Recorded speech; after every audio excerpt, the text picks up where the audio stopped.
Comment devenir DevOps ingénieur aux États-Unis, au Canada et même en Europe. Et ce qui est bien avec la carrière de DevOps, c'est que sans expérience, tu peux pratiquement gagner entre 75 à 120 000 $ l'année selon l'état où tu te trouves, que ce soit aux États-Unis ou au Canada. Alors dans cette vidéo, j'ai envie de te partager les étapes que tu dois complètement suivre pour pouvoir réussir ta carrière dans le DevOps et complètement changer ta vie dans ce pays.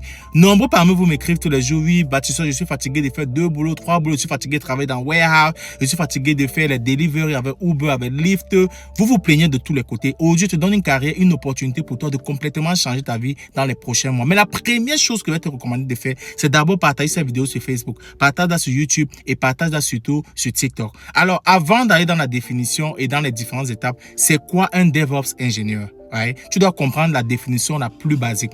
Un DevOps ingénieur en français, c'est un ingénieur qui aide les ingénieurs logiciels à déployer leurs applications qu'ils développent dans le cloud ou bien dans le non-cloud. Prends ça comme ça. Ils déploient les applications dans le cloud ou dans le non-cloud. Peut-être que tu ne comprends pas déployer, mais ce n'est pas un problème. Tu vas comprendre avec la suite de la vidéo. Un DevOps ingénieur, c'est aussi quelqu'un qui gère les serveurs, qui surveille les systèmes, qui réduit les pannes. Ça, c'est le rôle d'un DevOps ingénieur. Maintenant, quelles sont les étapes à suivre pour devenir DevOps ingénieur? La première étape à suivre ici, c'est apprendre Linux.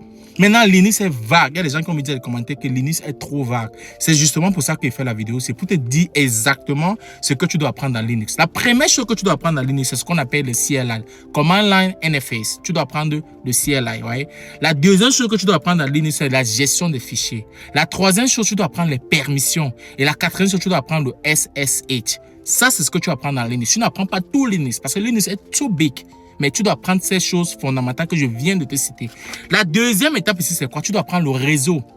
Tu ne vas pas prendre le réseau comme un gars qui est dans la cybersécurité ou bien comme un gars qui prépare le CCNA. Non, ce n'est pas la même chose. Tu es DevOps ingénieur. Qu'est-ce que tu dois apprendre dans le réseau exactement? Tu dois comprendre ce qu'on appelle les adresses IP. C'est quoi un IP adresse? C'est quoi le public IP? C'est quoi le private IP? C'est quoi ce qu'on appelle le domain name server, qu'on appelle le DNS? C'est quoi qu'on appelle le HTTP? Le HTTP est le SOAP. Donc, tu dois comprendre le protocole. C'est quoi qu'on appelle, par exemple, le load balancer? Quand tu travailles dans les grosses enterprises, les grosses compagnies, ils ont un système qu'on appelle les microservices ou on appelle tes systèmes. Le système appelle tes systèmes. C'est ce que je suis en train de développer dans ma plateforme Red Manager. C'est un système de microservices. Right? Alors, tu dois comprendre le load balancer. Tu dois comprendre enfin ce qu'on appelle le firewall. C'est important. Tu es DevOps ingénieur. Ça, c'était l'étape 2. Troisième étape, tu dois apprendre les Git, tu dois apprendre les GitHub et tu dois apprendre aussi GitLab. Comment utiliser cette tool. Important. C'est très important. Pourquoi tu dois apprendre cette tool? Parce que tu dois apprendre comment fonctionnent les branches. Tu dois apprendre c'est quoi le merge request, c'est quoi le pull request. Quand il y a merge conflict, comment tu gères? Parce qu'en fait, Git, c'est quoi? Ça te permet d'écrire les commandes pour pouvoir travailler avec d'autres développeurs. Je peux travailler sur une fonctionnalité avec quelqu'un qui est au Canada, quelqu'un qui est en Afrique, et on travaille sur un même fichier, sur un même projet, sur une même fonctionnalité. Il y a ce qu'on appelle le master branch. À partir des master branch, tu crées des sub-branches qui seront merged dans le master branch plus tard. Donc, je vais parler dans les détails de ça. C'est ce que tu dois apprendre. OK? Ça, c'est la troisième étape. Quatrième étape ici, c'est quoi? Tu dois apprendre Docker. Les gars, tu ne peux pas travailler sans comprendre Docker. Tu es DevOps ingénieur. Tu dois comprendre Docker. Maintenant, qu'est-ce que tu comprends exactement dans Docker? Tu dois comprendre les images, right? Dans Docker, tu dois comprendre ce qu'on appelle le Docker Container, right? Et tu dois comprendre ce qu'on appelle le Compose File.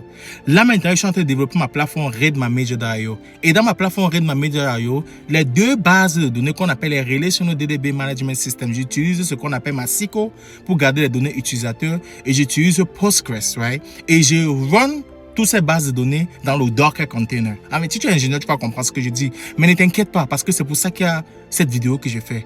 Parce que tu vas apprendre ça pendant que tu seras en train de faire la formation. Ça, c'est ce qu'on appelle le DevOps à l'étape 4. L'étape 5, tu dois apprendre le cloud AWS. Quel service à AWS tu dois apprendre? Tu dois apprendre EC2, tu dois apprendre S3 parce que imagine que tu travailles dans les compagnies qui processent des millions d'images par jour. Par exemple, dans ma plateforme RedManager.io, il y aurait la partie profil où les gens pourront upload leurs photos, ils pourront poster leurs photos, ils pourront poster des vidéos. Tu dois store ça dans S3 en AWS. Donc, quand tu stores dans S3, ça te donne l'unique identifiant de cette image-là dans leur serveur. Et à partir de ça, tu peux retrieve ça de leur serveur. Right? Donc, tu dois apprendre S3. Tu dois apprendre le IAM, qu'on appelle IAM. Tu dois apprendre le VPC. Ça, c'est important. La dernière étape, qui est l'étape 6 ici, tu dois apprendre ce qu'on appelle les GitHub Actions. Tu dois apprendre Jenkins et tu dois apprendre les pipelines. Right? Donc, ça, c'est un peu les étapes que tu dois suivre pour devenir DevOps Engineer. Maintenant, je vais ajouter quelques certifications aussi que tu dois prendre à la fin pour compléter ça. Tu dois prendre, par exemple, Certified Kubernetes Administrator. Tu dois prendre AWS Cloud Practitioner. Tu dois prendre, par exemple, AWS Solution Architect. Ça, c'est les certifications que tu dois prendre pour complémenter ta formation. Donc, ça, c'est les étapes en fait que tu dois suivre pour devenir DevOps Engineer et gagner entre 80 à 120 000 $ l'année comme junior. Si tu as déjà de l'expérience et que tu renforces cette expérience que je t'ai dit avec les compétences qui étaient données là, tu peux facilement monter de 120 à 160 et après, quand tu deviens senior, tu te retrouves dans les 150 à 180 jusqu'à 200 000 $ l'année. Right?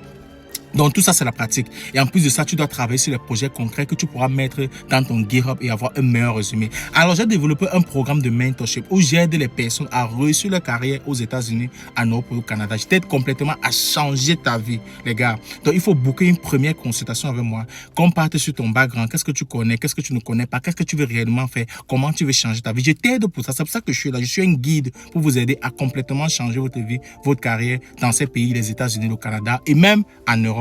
Alors surtout, je vais te demander une chose. Partage massivement cette vidéo sur Facebook, sur YouTube et sur TikTok. Et dis-moi dans les commentaires, est-ce que tu es DevOps Engineer? Est-ce que tu es Cloud Engineer?